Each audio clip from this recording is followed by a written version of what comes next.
السلام علیکم۔ آج کی میری یہ ویڈیو ہمارے معاشرے میں بیتے جانے والی ایک سچی کہانی ہے۔ کہانی شروع ہونے سے پہلے اگر آپ میرے چینل انمتا وائس پر نیو ہیں تو چینل کو سبسکرائب کر دیں اور ویڈیو پسند آنے پر ویڈیو کو لائک کر دیں اور بیل کے نوٹیفیکیشن کو پریس کر دیں تاکہ میری آنے والی تمام نئی اپڈیٹس آپ تک سب سے پہلے پہنچ سکیں۔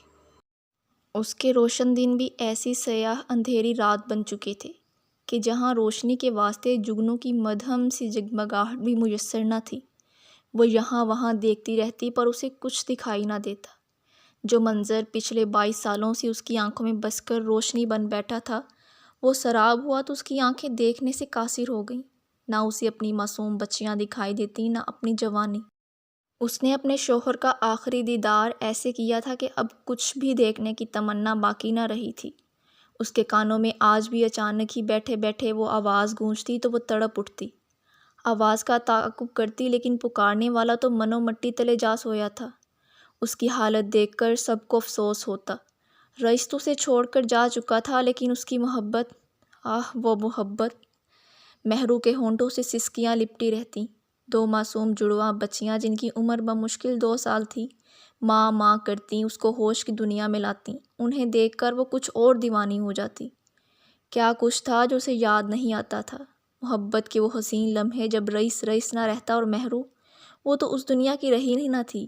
اتنی محبت بھی کوئی کرتا ہوگا بھلا جتنی اسے اپنے رئیس سے تھی اور رئیس کو اس سے۔ پیدا ہوتے ہی وہ اس کے نام سے جوڑ دی گئی۔ رئیس اس وقت 4 سال کا تھا لیکن جان گیا تھا کہ یہی اس کی جیون ساتھی ہے۔ سب کہتے کہ رئیس کی دلہن آ گئی، رئیس کی دلہن، وہ خود بھی یہی کہنے لگا۔ بچہ تھا تو سب ہنس دیتے لیکن بڑے ہو جانے کے بعد بھی اس کی یہ عادت نہ گئی۔ ماں کو برا لگتا تو ٹوک دیتی، ابھی سے تیری دلہن نہیں ہے وہ، ابھی اسے تیری دلہن بننے میں بہت وقت ہے، ایسے مت پکارا کر، برا لگتا ہے۔ لوگ ہنستے ہیں اور مہرو کو تنگ کرتے ہیں، ابھی وہ بہت چھوٹی ہے بیٹا، جب بڑی ہو جائے گی تو خود اپنے ہاتھوں سے سجا کر اسے اس گھر میں لاؤں گی۔ وہ کچھ اور خوش ہو جاتا۔ آہستہ آہستہ اس نے میری دلہن کہنا چھوڑ دیا اور پھر ایک دن وہ بڑی بھی ہو گئی۔ اب جب کبھی وہ اسے اکیلے میں دکھائی دیتی تو ضرور ہی دوڑ کر اس کے کان کے پاس دھیمی آواز میں پکارتا، میری دلہن۔ مہرو سرخ ہو جاتی اور ایک پتھر اٹھا کر اسے مارتی اور وہ ہنستا ہوا چلا جاتا۔ اب رئیس کام بھی کرنے لگا تھا اور شادی کے لیے سب گھر والے پیسے جوڑنے لگے تھے، یہاں بھی اور وہاں بھی۔ پھر یوں ہونے لگا کہ وہ کام میں مصروف ہوتی اور اچانک اس کی نگاہ اپنی چارپائی پر پڑتی تو کبھی سرخ پھول، کبھی سرخ چوڑیاں وہاں دھری ہوتیں۔ ان پر نگاہ پڑتے ہی گھر کا کچا برآمدہ کچا نہ رہتا، مٹی کی سوندھی خوشبو گلاب کی خوشبو میں ڈھل جاتی اور وہ پور پور مہک اٹھتی۔ اسے یوں لگتا کہ وہ بادلوں پر قدم رکھ رہی ہے اور دنیا گواہ ہے کہ رئیس نے اس کے لیے اس جہان کو پریوں کا جہان بنا دیا تھا۔ مہرو کو دیکھتے ہی اس کی آنکھوں میں ستاروں کی سی چمک اتر آتی۔ اماں ان دونوں کو دیکھتی اور بلائے لیتی نہ تھکتی۔ یہ کچا پکا گھر، نازک سی مہرو، بظاہر تو سب عام تھا لیکن ان کے دل، وہ ایسے جڑے تھے جیسے ایک ہوں، جیسے ایک ہی دل کے 2 حصے کر کے 2 جسموں میں ڈال دیے گئے ہوں، لیکن اب ایک زمین تلے دفن ہو گیا تھا اور دوسرا، وہ سب مل کر اسے دفن کرنے کی تیاریوں میں تھے۔ مہرو کی حالت دیکھ کر میرا دل بند ہونے لگتا ہے۔ جتنی بھی کوشش کر لوں وہ اس غم سے باہر نکلنے کا نام ہی نہیں لے رہی۔ یہ اس کی ساس تھی، بیٹا تو انہوں نے بھی کھویا تھا۔ اسے یاد کر کے کلیجہ منہ کو آتا تھا، لیکن پھر بھی جی رہی تھی، کھاتی پیتی ہنستی بولتی لیکن بیٹے کے لیے تڑپتی اور رونے لگتی۔ میں نے ایک حل سوچا ہے، ہو سکتا ہے اس طرح وہ زندگی کی طرف واپس آ جائے۔ سب بوڑھے باپ کی طرف دیکھنے لگے جو بیٹے کو کھونے کے بعد اب بہو کے لیے پریشان تھا۔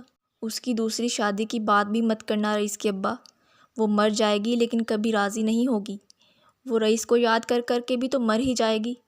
ان کے جملے پر وہ چپ رہ گئیں۔ سچ ہی تو کہہ رہے تھے۔ مہرو نے سنا تو اس نے آسمان سر پر اٹھا لیا، روئی چیخی چلائی لیکن رئیس کے ابا نے اس کی ایک نہ سنی۔ رئیس مر گیا ہے مہرو، انہوں نے خود پر قابو رکھتے ہوئے سچ دہرایا۔ تو میں بھی مر جاؤں گی۔ اس کی آنکھوں میں سرخی تیرنے لگی۔ میں یہ نہیں چاہتا بیٹی، اس لیے تو تیرا نکاح کروانا چاہتا ہوں۔ یہ 2 معصوم زندگیاں، اس سب میں ان کا کیا قصور ہے؟ وہ چلا گیا، تو بھی مر جا اور یہ رل جائیں گی، برباد ہو جائیں گی۔ اب ان ماں باپ کے بچوں کا کیا حال ہوتا ہے؟ تجھے اپنی وہ سہیلی یاد ہے جس کی ماں تھی اپنے شوہر کے مرنے کے بعد تیری طرح دیوانی ہوئی پھرتی تھی؟ پھر ایک روز کنویں میں جا گری، اور پھر اس کے بعد اس بچے کے ساتھ کیا کیا ہوا؟ کھانا تک وہ تیرے ساتھ تیرے گھر کھاتی تھی، اسے تو کھانا مل گیا، تیری بچیوں کو کون پوچھے گا؟ کون ہے یہاں انہیں جو کھانا دے گا؟ وہ بولنے پر آئے تو بولتے چلے گئے۔ محروب بالکل چپ تھی۔ انہیں لگا ان کی باتوں نے اس پر شاید کوئی اثر دکھایا ہوگا، لیکن اگلے ہی روز اس نے سامان باندھ لیا۔ میں واپس جا رہی ہوں اپنے گھر۔ محرو کا اٹل لہجہ ان کا خون کھولا گیا۔ ٹھیک ہے جاؤ، لیکن بچیاں ساتھ نہیں جائیں گی، یہ میرے رئیس کی ہیں، اسی کے گھر میں رہیں گی۔ انہوں نے بھی لہجہ بدل لیا اور بچیوں کو پکڑ لیا۔ آپ ایسا کیسے کر سکتے ہیں میرے ساتھ؟ تم بھی تو یہی کر رہی ہو محرو۔ ابا آپ کو خدا کا واسطہ ہے مجھے اور اذیت مت دیں۔ تو جا اپنے بھائی کے گھر، لیکن یہ بچیاں نہیں جائیں گی۔ محرو ان کی ضد کے آگے ہار گئی، سامان وہیں پھینکا اور زور زور سے رونے لگی۔ رات کو ساس اس کے کمرے میں آئی جہاں وہ لکڑی کے پلنگ سے ٹیک لگائے سوجی آنکھوں سے چھت پر لگے پنکھے کو گھور رہی۔ محرو، ہماری بات کو سمجھو بیٹا، مان جاؤ شادی کے لیے۔ رئیس کے ہوتے ہوئے تو تم سردار کی بھابھی تھیں، لیکن بھائی مرتا ہے تو اس کے ساتھ اس دنیا میں جڑے گئے رشتے بھی مر جاتے ہیں۔ رئیس کی اولاد اس کی بھتیجیاں ہی رہیں گی، لیکن تو بھابھی نہیں رہی۔ اب تو اس کی بیوی بن سکتی ہے، وہ نامحرم ہے تیرا۔ رئیس کے ہوتے تجھ سے کوئی نکاح نہیں کر سکتا تھا، لیکن اب تیرے لیے ہر طرف سے پیغام آئیں گے، اور آ بھی رہے ہیں، اور آنے بھی چاہیے۔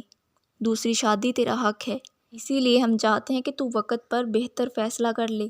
سردار کی کہیں بھی شادی ہو جائے گی، لیکن اس کی بیوی تجھے اور تیری بچیوں کو کبھی قبول نہیں کرے گی۔ تیری بھرجائی جو تیرے غموں پر روتی ہے نا، وہ بھی تجھے اپنے گھر برداشت نہیں کرے گی۔ ان سب مسائل سے نمٹنے کا بس ایک ہی حل ہے، اور وہ ہے نکاح۔ تو مان جا میری بچی، ہماری مشکل آسان کر دے، اپنی بچی کی زندگی آسان کر دے۔ اکیلی عورت بغیر کنڈے کا دروازہ ہے محرو، کبھی بھی کوئی بھی دستک دیے بغیر۔ تو سمجھ رہی ہے نا کہ میں کیا کہہ رہی ہوں؟ وہ سمجھ گئی تھی، لیکن دل کا کیا کرتی؟ اماں، رئیس، اتنا کہہ کر وہ شدت سے رونے لگی۔ نہ، اب اس کا نام نہ لینا، اب وہ تیرا شوہر نہیں رہا بیٹا، نکاح ٹوٹ گیا ہے تیرا۔ پیدا ہوتے ہی جو نام اس کے کانوں نے سنا تھا وہ اب اس کا نہیں تھا۔ کتنی عجیب بات تھی نا، جس مرد کے لیے اسے پیدا کیا گیا وہ مر گیا، تو اب وہ اس کی بیوی بھی نہ رہی۔ اماں بھی اور بہت کچھ اسے سمجھا رہی تھیں، زمانے کی غلیظ نظریں، اپنا بڑھاپا، وقت کی تقاضے اور نہ جانے کیا کیا، لیکن وہ دیوار پر لگی رئیس کی تصویر کو دیکھے جا رہی تھی، ایک ٹک، اور پھر وہی ہوا جو عموماً ہوتا ہے۔ اس کا نکاح رئیس کے چھوٹے بھائی سردار سے ہو گیا۔ وہ بھی خوش شکل تھا، اچھا کماتا تھا، اس کا خیال رکھتا، لیکن وہ تو جیسے بس اس ایک جملے میں قید ہو کر رہ گئی تھی۔ تیرا شوہر مر گیا تو تیرا نکاح اس سے ٹوٹ گیا، تو کیا اب وہ رئیس کو اگلے جہان میں بھی نہیں پا سکے گی، کیونکہ اس نے کسی دوسرے مرد سے نکاح کر لیا ہے؟ جب وہ یہ سوچتی تو گھنٹوں چپ رہتی۔ سردار اس سے شکوہ کرتا کہ وہ کیوں پہلے کی طرح ہنستی بولتی نہیں، باتیں نہیں کرتی، سجتی سنورتی نہیں۔ پھر بھی یہی چاہتا تھا کہ محرو اس کے لیے اتنی ہی دیوانی ہو جائے جتنی کبھی وہ رئیس کے لیے تھی، لیکن یہ سب کچھ ایسا تھا جیسے دیوانے کا خواب۔ ایک روز موسم بہت اچھا تھا، خوب ٹھنڈی ہوائیں چل رہی تھیں۔ سردار گھر واپس آیا تو اس کے ہاتھوں میں سرخ چوڑیاں تھیں۔ ان پر نگاہ پڑتے ہی محرو کی رنگت زرد ہو گئی۔ سردار کو لگا اب وہ پھر کبھی اس کے لیے سرخ چوڑیاں نہیں خرید سکے گا۔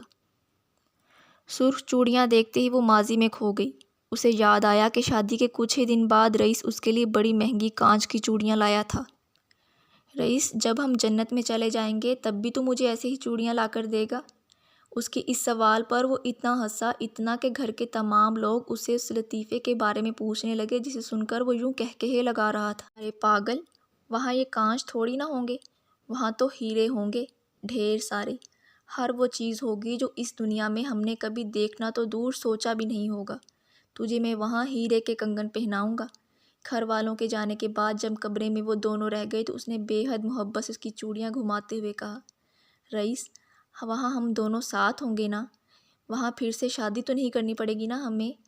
وہ پھر سے ہنسنے لگا۔ ہاں، اگر میں مر جاؤں اور تو کسی اور سے شادی کر لے تو پھر ہاں، لیکن محرو نے اس کی بات سنی ہی نہیں۔ وہ تو آدھی بات سن کر ہی رونے لگی، زور زور سے۔ رئیس بیچارہ ڈر ہی گیا اور بڑی مشکلوں سے اسے چپ کروایا تھا۔ وہ ان لمحوں میں کچھ یوں گرفتار تھی کہ اس نے سردار سے یہ سوال پوچھ لیا، وہ بھی تب جب اس نے دن بھر کے تھکے ہارے سردار کے سامنے کھانا لا کر رکھا اور اس کے قریب چارپائی پر بیٹھ کر پنکھا جھلنے لگی جیسے وہ رئیس کو جھلا کرتی تھی۔ سردار کا معصوم دل نرم ہونے لگا۔ جب ہم سب مر جائیں گے اور اپنی سزا کاٹنے کے بعد جنت میں جائیں گے تو کیا وہاں رئیس ملے گا مجھے؟ سردار کو لگا جیسے کسی نے اس کے منہ پر تیزاب پھینک دیا ہو۔ اس کی آنکھیں پل میں سرخ ہوئی تھیں اور وہ چوڑیاں جو بڑی محبت سے اس کے لیے لایا تھا جلتے چولہے میں پھینک دیں۔ ہر چیز وہ اٹھا اٹھا کر پھینک رہا تھا اور خوب چیخ رہا تھا، جبکہ سامنے کھڑی مہرو یہ سوچ رہی تھی کہ آخر اس نے ایسا کیا گناہ کر دیا جو وہ یوں آپے سے باہر ہو گیا۔ سردار کو لگنے لگا کہ اس نے اپنی زندگی کی سب سے بڑی غلطی کر دی۔ کیا وہ اس بات سے واقف نہیں تھا کہ مہرو اور رئیس بچپن کے کسی معصوم لمحے میں ایک دوسرے کی محبت میں قید ہوئے تھے اور وہ لمحہ امر تھا؟ اسے اب لگنے لگا کہ اس نے مہرو سے نکاح کی ضد کر کے اس کے ساتھ بھی ظلم ہی کیا ہے۔ وہ کم عمر مگر بے حد حسین تھی۔ بھائی زندہ تھا تو اس کی بھابھی ہی تھی، لیکن اس کے گزر جانے کے بعد وہ بس مہرو تھی۔ سب سے پہلے ابا نے ہی اس کی نظریں بھانپی تھی۔ وہ اس سے پوچھ بھی لیا تھا اور وہ بھی مکرے بغیر اپنے دل کی بات بول گیا۔ ابا، اب وہ میری بھابھی نہیں رہی، صرف ایک بیوہ ہے اور میں اس سے نکاح کرنا چاہتا ہوں۔ سردار کو لگا تھا کہ عورت کا دل بھی مرد کے دل کے جیسا ہی ہے۔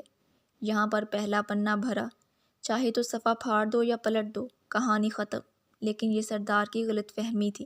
ابا جانتے تھے کہ سردار اب اس سے شادی کے بغیر نہیں بیٹھے گا اور مہرو مانے گی نہیں، تو وہ جو حربے استعمال کر سکتے تھے انہوں نے کیے۔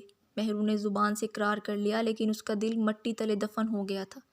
وہ گھر کے کام کرتی، بچوں کو سنبھالتی، سب کو وقت پر کھانا دیتی، سارے کام نمٹا کر اکیلی بیٹھی رہتی ایک کونے میں، کچھ بڑبڑاتی رہتی۔ سردار اسے ہاتھ پکڑ کر کمرے میں لے جاتا، کبھی وہ اس سے جیت جاتی، کبھی اس کا مقابلہ نہ کر پاتی، اور جس دن وہ ہارتی وہ ساری رات اپنی چیخوں کا گلا گھونٹتی رہتی۔ سردار بھی بے چین ہی رہتا۔ رئیس کا بھائی تھا، ویسا ہی نرم دل، لیکن تھا تو مرد ہی نا، کیا کرتا؟ اس نے بھی وقت باہر گزارنا شروع کر دیا۔ واپس تب آتا جب مہرو سو چکی ہوتی، برآمدے میں پڑی چارپائی پر ہی سو جاتا۔ اس کھینچا تانی میں کسی کو احساس ہی نہ ہوا کہ مہرو بدلتی جا رہی ہے۔ اب تو وہ اکیلی کونے کھدروں میں بیٹھ کر بڑبڑاتی دکھائی بھی نہیں دیتی۔ وہ چارپائی پر لیٹی تو لیٹی ہی رہتی، تکیے کے غلاف میں رئیس کی تصویر چھپا رکھی تھی۔ کچھ دن پہلے تک کیسی اذیت تھی جو اسے بے چین رکھتی؟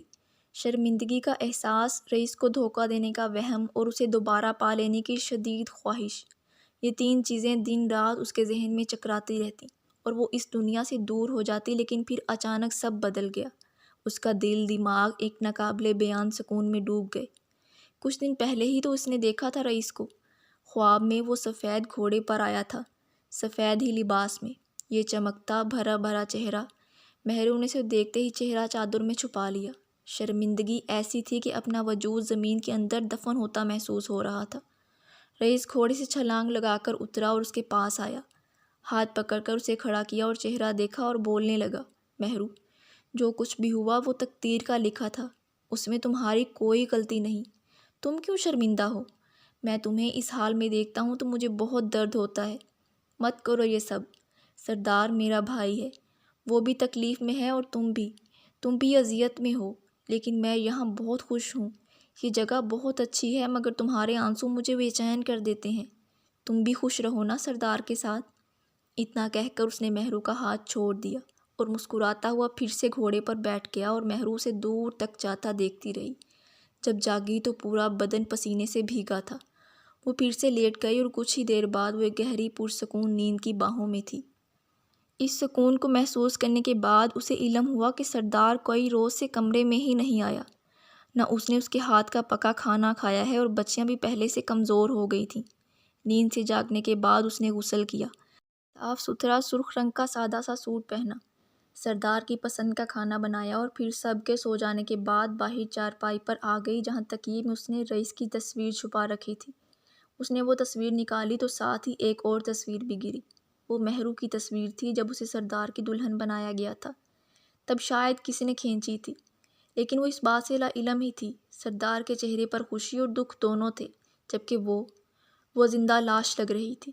مہرو نے آخری بار اپنے چہرے کو رئیس کے نام کے آنسوں سے وضو کروایا اور پھر پاس لگے درخت کے نیچے وہ دونوں تصویریں دفنا دیں۔ وہ ہاتھ دھو کر آئی ہی تھی کہ دروازہ بجا۔ دروازے کے پاس سردار تھا۔ اس نے کانپتے ہاتھوں سے دروازہ کھولا۔ سردار اسے دیکھ کر حیران رہ گیا، لیکن بغیر کچھ کہے سیدھا چارپائی پر جا کر بیٹھ گیا۔ کھانا کھاؤ گے؟ نہیں، مجھے بھوک نہیں ہے، یہ کہہ کر وہ بازو کا تکیہ بنا کر لیٹ گیا۔ لیکن مجھے تو بہت بھوک لگ رہی ہے، یہ کہہ کر وہ اس کے قریب بیٹھ گئی۔ سردار حیرت کی شدت سے اٹھ کر بیٹھ گیا اور مہرو کو دیکھنے لگا۔ اس نے نگاہیں جھکا لیں۔ تجھے سچ میں میری فکر ہے یا اماں کے دباؤ میں آ کر؟ اس نے بات ادھوری چھوڑ دی اور جواب کا انتظار کرنے لگا۔ دباؤ میں آ کر تو میں نے تجھ سے نکاح کیا تھا، لیکن اب؟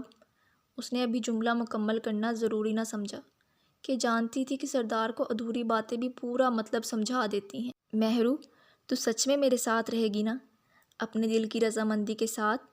اس نے جذبات کی شدت سے اس کے ہاتھ تھام لیے اور مہرو نے مسکراتے ہوئے سر اس بات میں ہلایا۔ سردار کو یوں لگا جیسے اس کچے برآمدے میں گلاب کے بہت سے پھول اگائے ہوں اور وہ بادلوں پر پاؤں رکھ رہا ہو۔